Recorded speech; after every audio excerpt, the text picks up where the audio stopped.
Bonjour. Après l'appel à l'aide et la recherche de mon enfant, quand j'ai appris que les communautés différentes étaient à la recherche de ma fille, le premier nom qui a résonné dans mes oreilles par ma famille, c'était Mama Matondo. C'était une personne, celle qu'on m'a dit, celle qui s'est donnée corps et âme à la recherche de ma fille. Et après, elle est entrée en contact avec moi pendant que j'étais encore ici à Kinshasa par le canal d'une amie Cariel. On a parlé, elle m'a demandé quand est-ce que je comptais venir. Je lui ai dit, bah, j'étais en attente, j'allais arriver. En deuxième lieu, elle est rentrée encore en contact avec ma deuxième grande sœur, voilà, avec qui on a échangé. Elle a dit, je lui ai encore promis que je devais être là.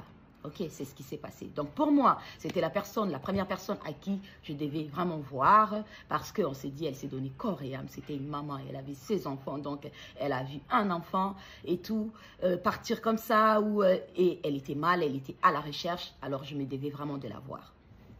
C'est ce qui s'est passé quand je suis arrivée, on s'est vu, on s'est mise, on a bavardé, on a parlé, elle m'a parlé de son approche, de ce qu'elle voyait, comment est-ce qu'elle voyait les choses. Elle m'a parlé, elle a dit, bah, ce qu'on devrait faire, c'était barricader les routes ou un grand pont, là où tout le monde passe, pour se faire écouter, pour se faire entendre. Et là, que tout allait se faire parler parce qu'elle, en étant sur place, elle avait bien constaté qu'il y avait un ça ne va pas. Donc, c'était de cette façon qu'elle devrait faire les choses. Voilà. Et moi, déjà, il faudrait savoir qu'en ce moment-là, j'avais 2 rendez-vous. J'avais plusieurs rendez-vous. Il fallait que j'aille à l'université pour comprendre. J'avais le rendez-vous avec la police. J'avais le rendez-vous. J'avais beaucoup de rendez-vous qu'il me fallait, voilà, d'abord respecter pour comprendre bien les choses. Bon, déjà, son approche n'était pas mal, je peux dire, parce que c'était une maman qui voyait un enfant qui était parti et elle voulait vraiment me faire du bien. Mais moi aussi, il faudrait vous dire, son approche et mon approche n'étaient pas la même chose. Je ne voyais pas d'abord les choses directement comme ça. Je ne voyais pas l'approche par la brutalité de les départs. Parce que en ce moment, pour moi, je croyais en la police canadienne. Je croyais en la justice. Voilà. Et c'est pas parce que je venais de perdre moi, mon enfant, que j'allais lui mettre, elle, en danger. Parce qu'elle m'avait bien signifié qu'elle était dans les processus, voilà, pour ces documents, quelque chose comme ça. Alors, je ne pouvais pas parce que je suis éplorée, parce que j'ai perdu ma fille à moi. Et ce qu'elle me proposait déjà, ça lui mettrait en danger. Parce qu'elle est partie, elle m'a dit, je veux qu'on le fasse pour crier justice à Alexandra, même si moi je traverserai pour partir aux États-Unis, je le ferai pour pouvoir trouver la justice pour ton enfant et tout. Ne te dérange pas pour moi, tu ne devrais pas t'inquiéter. C'était le cœur d'une mère, ça je le reconnais. Mais moi aussi, hein, je dis, parce que je venais de perdre ma fille, que j'allais mettre les enfants d'une autre maman en danger. Il y avait ça d'abord, premièrement, mon premier point. Et elle n'en avait pas un, elle en avait 2. Je comprends que oui, ces émotions de ce qu'elle avait vécu sur place au parc et tout ce qui va avec. Mais moi, en ce moment-là, il fallait que j'honore 2 rendez-vous, qu'il fallait que je comprenne les choses. Voilà. Et après, ceux qui disent, je réponds à ceux qui disent que pourquoi je suis sortie maintenant? Je suis sortie maintenant parce que, justement, j'ai observé. Je n'avais pas de... je dis toujours que je ne suis pas quelqu'un qui diffame. Je ne suis pas quelqu'un qui est malhonnête. Je ne suis pas quelqu'un qui accuse injustement. Quand je trouvais que la police m'a fait un peu marcher et que je trouvais... Parce que je crois encore à une justice terrestre. Hein. Moi, je crois encore à la loi. Voilà, j'ai toujours cru encore à ça. Mais bon, après, j'ai vu qu'on m'a fait marcher assez longtemps. Et là, je suis sortie. Et pourquoi je suis sortie? Sachez que vous ne voyez que moi. Il n'y a que moi, la maman d'Alexandra, qui vient, qui parle. Mais je ne suis pas née d'un arbre. J'ai toute une famille, que j'ai reçu une éducation. J'ai toute une famille. Nous, on se met, on parle et parle de l'approche. Et on n'avait aucune idée que la police allait faire, n'allait pas faire le travail comme je l'écris ici.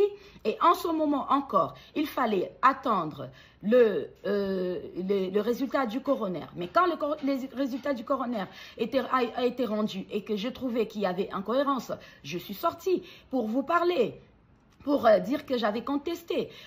Toutefois, toujours en contestant là, il faudrait déjà savoir que j'étais déjà dans le processus avec les avocats avant de comprendre qu'on allait m'émarcher après et tout et que ça n'allait pas se passer comme ça. Il faudrait aussi déjà savoir, quand vous entrez en contact avec les avocats, c'est eux qui prennent les choses en main ou soit ils vous posent les questions, même quand vous entrez comme ça en contact avec eux. Qu'est-ce que vous avez déjà parlé publiquement? Qu'est-ce que vous avez et vous les parlez. Ok, aujourd'hui, peut-être les mondes pourraient croire que j'ai été bernée et que j'ai la justice, pardon, le combat de mon enfant n'est plus celui qui l'était. Laissez-moi vous dire que si vous n'êtes pas chrétienne, je suis chrétienne.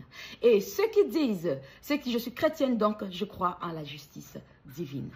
Ceux qui disent que pourquoi est-ce que j'ai ramené le corps de mon enfant au pays, il fallait que je laisse là-bas, c'est là-bas, laissez-moi vous dire que le corps de mon enfant est resté au Canada ou que je suis rentrée avec elle pour enterrer, si l'Éternel qui est là-haut dit que je n'aurai pas la justice de ma fille, je ne l'aurai pas.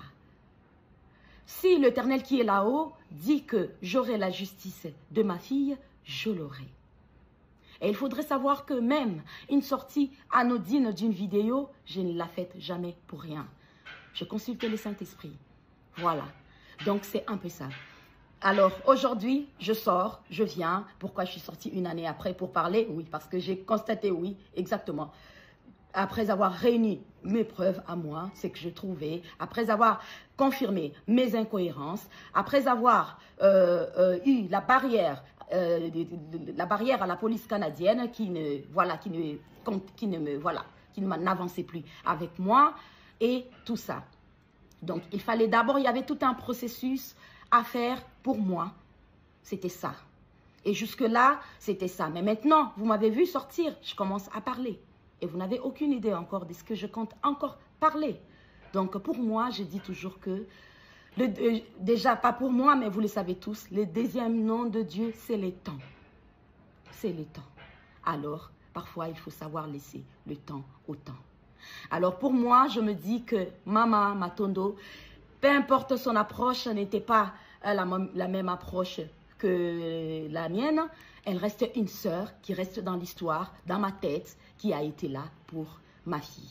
Alors pour moi, je trouve que c'était inhumain de ma part, je me répète, de lui mettre en danger, parce que je venais de perdre mon enfant. Elle avait 2 enfants et elle avait été encore dans une situation qui n'était pas très complète. Donc, je regardais. Je vous dis toujours que peu importe, au fond de moi, je suis pas une mauvaise personne. Hein. Je reste toujours lucide en toutes circonstances. Parce qu'en toutes circonstances, j'ai parlé à mon Dieu. Quand je suis arrivée à la morgue, devant le corps de mon enfant, vous savez ce que j'ai fait? J'ai mis mes genoux à terre, j'ai prié. C'est ce que j'ai fait. Alors, je pense que j'ai répondu à certaines réponses, à certaines questions.